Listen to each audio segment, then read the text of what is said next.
ইবলিস যখন জান্নাতে ছিল,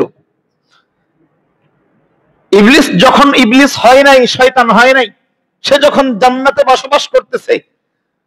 তো আল্লাহ রাব্বুল আলামিন তো আমাদেরকে যেই কিতাব দিয়েছেন, যে কোরআন দিয়েছেন, যেই হাদিস দিয়েছেন, পূর্ববর্তী আম্বিয়া কিরামদেরকে যেই কিতাব দিয়েছিলেন, তাওরাত, জাবুর, ইনজিল, সমস্ত কিতাবগুলো তো আল্লাহ তাআলা পৃথিবী সৃষ্টির হাজার হাজার বছর আগেই তৈরি করেছেন।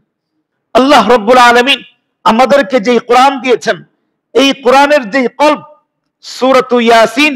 আল্লাহর হাবিব বলেন আল্লাহ তাআলা এই পৃথিবী সৃষ্টির 1000 বছর আগে ফেরেশতাদের এক সমাবেশের মধ্যে ফেরেশতাদেরকে আল্লাহ তাআলা সূরাতু ইয়াসিন তেলাওয়াত করে শুনিয়েছেন,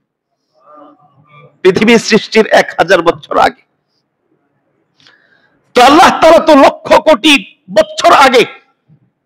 এই আসমানি কিতাব সমূহ নাজিল করেছেন, এগুলো আল্লাহ রাব্বুল আলামিন সংরক্ষিত করেছেন। তো ওই জান্নাতে বসে বসে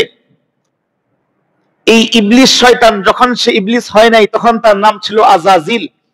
এই আজাজিল থাকা অবস্থায় সমস্ত আসমানি কিতাবগুলো পড়ে ফেলছে, সমস্ত কিতাব তার মুখস্থ, ইলমের অভাব নাই, জ্ঞানের অভাব নাই,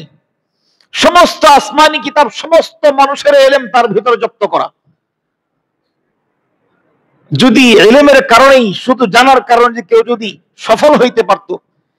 কেউ যদি কামিয়াব হইতে পারত, তাহলে সবচাইতে বড় কামিয়াব ছিল শয়তান। বোঝা যায় জানার নাম আমল, জানার নাম আমল না, জানার নাম কামিয়াবি না,